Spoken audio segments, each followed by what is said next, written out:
প্রতিভা কি জন্মগত, নাকি নিরলস পরিশ্রমী প্রকৃত সাফল্যের চাবিকাঠি? আজ আমরা জানব এমন একজন মানুষের কথা, যিনি নিজেই বলেছিলেন, প্রতিভা মানে 1% অনুপ্রেরণা, 99% পরিশ্রম।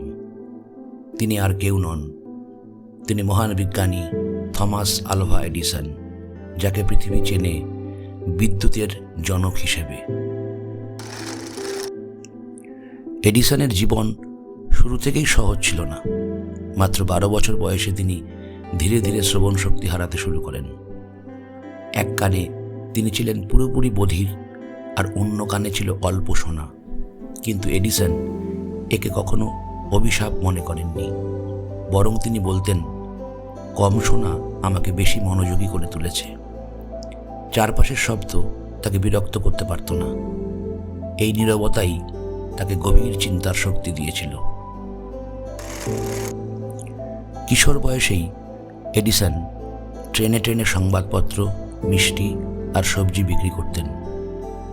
মাত্র 13 বছর বয়সে যে টাকা রোজগার করেছিলেন, তার বেশিরভাগই খরচ করে ফেলেছিলেন বৈজ্ঞানিক যন্ত্রপাতি কিনতে।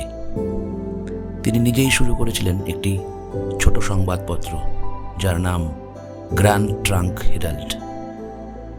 এই বয়সেই দেখা যায় তার মধ্যে একটা ব্যবসায়িক বুদ্ধি এবং অন্যদিকে অদম্য কৌতূহল, এবং এই দুইয়ের মিলনই তাকে আলাদা করে তুলেছিল। 1869 সালে এডিসন পান তার প্রথম পেটেন্ট, একটি ইলেকট্রিক ভোট রেকর্ডার। কিন্তু সেটি বাজারে ব্যর্থ হয়। এডিসন তখন হতাশ হননি, বরং তিনি শিখেছিলেন একটি বড় শিক্ষা, যে আবিষ্কার তখনই মূল্যবান হয় যখন তা মানুষের কাজে লাগে। এই উপলব্ধি তাকে ভবিষ্যতের মহান আবিষ্কারগুলোর দিকে নিয়ে যায়। এরপর এডিসনের জীবনে একের পর এক বিপ্লব আসে। টেলিফোনের শব্দ পরিষ্কার করার জন্য তিনি তৈরি করেন কার্বন মাইক্রোফোন। তারপর আসে সবচেয়ে বড় চ্যালেঞ্জ, বৈদ্যুতিক শক্তি।